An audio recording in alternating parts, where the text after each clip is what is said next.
আজকের এই যুক্তরাজ্য বিএনপি কর্তৃক আয়োজিত আজকের এই মিলাদ মাহফিল অনুষ্ঠানের সম্মানিত সভাপতি, অনুষ্ঠানে উপস্থিত ওলেমা মাশায়েখ বৃন্দ, উপস্থিত সকল উপস্থিতিবৃন্দ, আসসালামু আলাইকুম।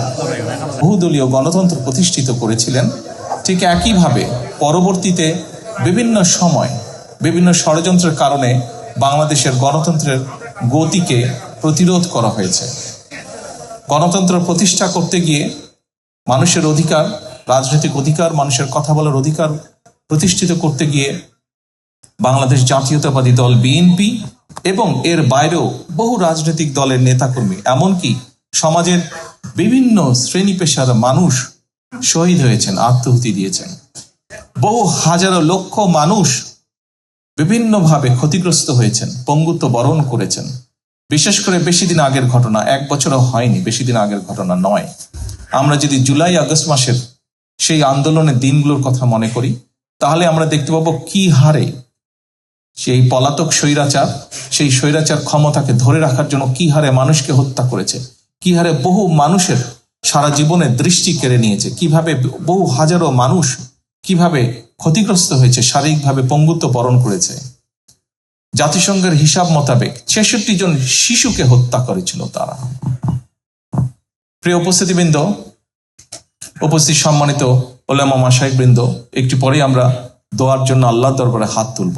আমি আপনাদের কাছে আজকে সকলকে অনুরোধ করব, শহীদ রাষ্ট্রপতি জিয়াউর রহমানের শাহাদাত বার্ষিকী উপলক্ষে আমরা যেমন তার জন্য দোয়া চাইব, আমরা বাংলাদেশের গণতন্ত্রকে প্রতিষ্ঠিত করার জন্য, এই দেশকে স্বাধীন করার জন্য যেখানে যত মানুষ আত্মাহুতি দিয়েছেন জীবন, যেখানে যত মানুষ বিভিন্নভাবে ক্ষতিগ্রস্ত হয়েছেন, প্রত্যেকের জন্য আমরা আল্লাহর দরবারে দোয়া চাইব।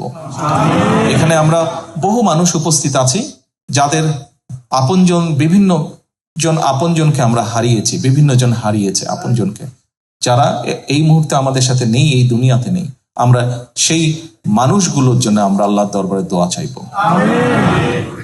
প্রিয় উপস্থিতিবৃন্দ, সম্মানিত অতিথিবৃন্দ, আমরা আরেকটি বিষয়ে আল্লাহর কাছে দোয়া চাইব, আল্লাহর রহমত চাইব আজকের এই দিনে। যে মানুষগুলো গণতন্ত্রকে, মানুষের অধিকারকে প্রতিষ্ঠিত করার জন্য তাদের জীবনকে আত্মাহুতি দিয়েছেন, আমরা যাতে তাদের সেই আকাঙ্ক্ষাকে পূরণ করতে পারি, আমরা যারা বেঁচে আছি, আমরা আগামী দিনে যাতে বাংলাদেশের মানুষের প্রত্যাশিত যে বাংলাদেশ, সেই বাংলাদেশকে যাতে আমরা গড়ে তুলতে পারি। যে মানুষগুলো আমাদেরকে ছেড়ে চলে গিয়েছেন, তাদের প্রত্যাশা অনুযায়ী যাতে বাংলাদেশকে গড়ে তুলতে পারি, সেই রহমত যাতে আল্লাহ আমাদেরকে দেন, আমরা আল্লাহর দরবারে হাত তুলে সেই দোয়া